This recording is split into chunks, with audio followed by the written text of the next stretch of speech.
ഞാനൊരു കഥ പറയാം. ഒരിക്കൽ ശ്രീകൃഷ്ണനും അർജുനനും കൂടി തേരിലിങ്ങനെ യാത്ര ചെയ്യുകയാണ്.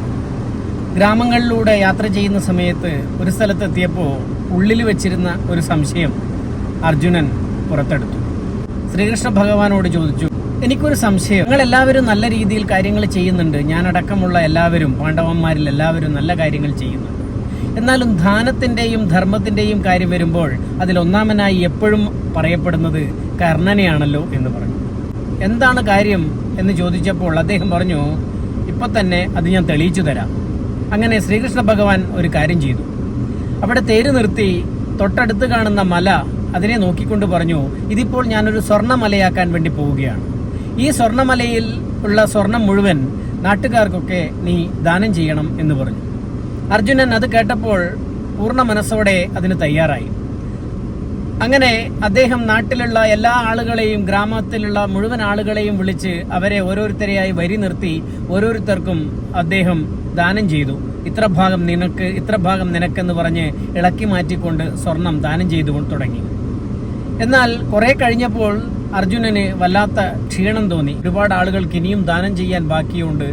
അങ്ങനെ അർജുനൻ കൃഷ്ണ ഭഗവാനോട് പറഞ്ഞു, എനിക്കിത് കൊടുത്തു തീർക്കാൻ ഇപ്പോഴേ പറ്റില്ല എന്ന് പറഞ്ഞു. അങ്ങനെ അതവിടെ നിർത്തിയിട്ട് ശ്രീകൃഷ്ണ ഭഗവാൻ കർണനെ വിളിച്ചു.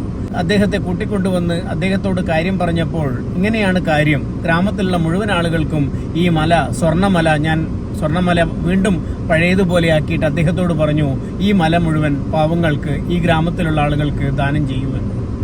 അങ്ങനെ നോക്കിയപ്പോൾ കർണൻ ഒരു കാര്യം ചെയ്തു.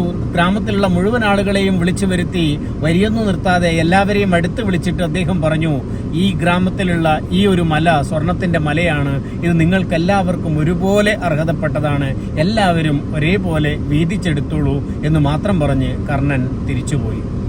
ഇത് കണ്ടപ്പോഴാണ് അർജുനൻ അത്ഭുതപ്പെട്ടു പോയത്. ശ്രീകൃഷ്ണ ഭഗവാൻ പറഞ്ഞു, ഇതാണ് നിങ്ങൾ തമ്മിലുള്ള വ്യത്യാസം. നമ്മൾ ഓരോരുത്തർക്കും കൊടുക്കുന്നത് അവരുടെ റെസ്പോൺസ് ഒന്നും അറിയണമെന്നില്ല. നമ്മൾ അവരുടെ റെസ്പോൺസിന് വേണ്ടി, അവരുടെ വാക്കുകൾക്ക് വേണ്ടി, നന്ദി വാക്കുകൾക്ക് വേണ്ടി, സന്തോഷാശ്രുക്കൾക്ക് വേണ്ടി കാത്തു നിൽക്കാതെ പോവുക എന്നത് മറ്റൊരു ഔന്നത്യമാണ്, ധർമ്മത്തിൻ്റെ ഔന്നത്യമാണ്. അതുതന്നെയാണ് എല്ലാവരോടും പറയാനുള്ളത്. നമ്മൾ പലപ്പോഴും ദാനം ചെയ്യുമ്പോൾ അത് മറ്റുള്ളവരെ അറിയിച്ചുകൊണ്ട്, കൊട്ടിഘോഷിച്ചുകൊണ്ട് ചെയ്യുന്നത് പരമാവധി ഒഴിവാക്കുക. അത് വാങ്ങുന്നവൻ്റെ മാന്യത, അവൻ്റെ വ്യക്തിത്വം, അവൻ്റെ ഐഡന്റിറ്റി അതുകൂടി നമ്മൾ പരിഗണിക്കുക. നല്ല രീതിയിൽ മറ്റുള്ളവർക്ക് പ്രചോദനമാകാൻ വേണ്ടി പരസ്യം ചെയ്യൽ വേണ്ട എന്നല്ല പറയുന്നത്, മറ്റുള്ളവരെ പ്രചോദിപ്പിക്കാൻ വേണ്ട രീതിയിൽ കാര്യങ്ങൾ ചെയ്തോളൂ.